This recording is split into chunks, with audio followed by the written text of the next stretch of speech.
So here's the first quantum number. It's called the principal quantum number. It indicates the main energy level occupied by the electron.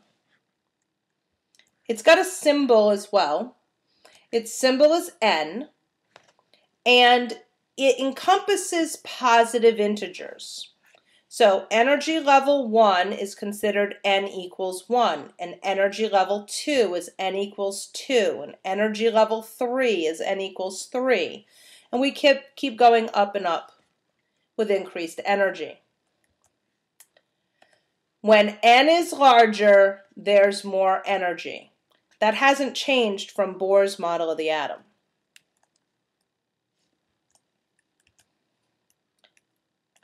Within each energy level, there exists sublevels. Now, there's a really good analogy that we can talk about here. Think of an energy level kind of like a town or a city. And within that town or city, there are subdivisions where people live. So, if N equals 1, there's one sublevel. When N equals 2, there's 2 sublevels, and so forth and so on. So the number of sublevels is equal to N. And the complex math of Schrödinger's equation also describes several of the shapes of those sublevels. We call them atomic orbitals. Sometimes we call them atomic sublevels.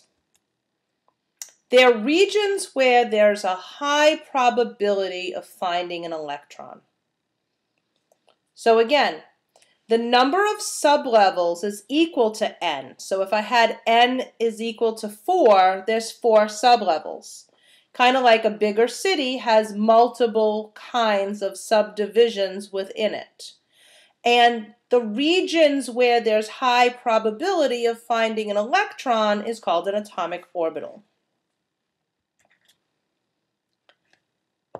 So, the total number of orbitals that exist in a main sublevel is equal to N squared. Now, this can get a little tricky because oftentimes we interchange sublevels and orbitals. So, here's the analogy again. If you have a city that has multiple subdivisions in it, that subdivision has multiple houses. So when N equals 1, it's a small city, you only have one sublevel. And there's only one orbital, kind of analogous to a house, one house. When N equals 2, there are 2 sublevels. And there are 4 orbitals within those sublevels. So when N equals 3, how many sublevels are there? I hope you were thinking 3. So how many orbitals are there when there's 3 sublevels? Well, 3 squared is 9, so there's 9 orbitals. Get the pattern? I hope so. The second quantum number is called the angular momentum quantum number. This indicates the shape of the orbital. Now remember, we're no longer talking about 2-dimensional orbits that are going around the nucleus. These are 3-dimensional shapes that indicate the most likely probable place for the electron. So the angular momentum quantum number indicates the shape of the orbital. Its symbol is an L. And the values of L can be either 0, 1, 2, all the way to N minus 1. The next slide will get you there. Except at energy level 1, which is N equals 1, orbitals of different shapes exist for a given value of N. See, when N equals 1, there's only one sublevel, there's only one orbital, which means there's only one shape. But when n equals 2, there are 2 sublevels, there are 4 orbitals, which means there's 4 shapes. So the number of orbital shapes possible is equal to n squared. The values, as I said previously, the values that L can be is 0, 1, 2, all the way to n minus 1. They're all positive integers. So when n is 2, for instance, L can be, what's 2 minus 1? 1. L can be 1, and L can be 0. The reason L can be 1 and 0 is because when n is 2, there are 2 sublevels available.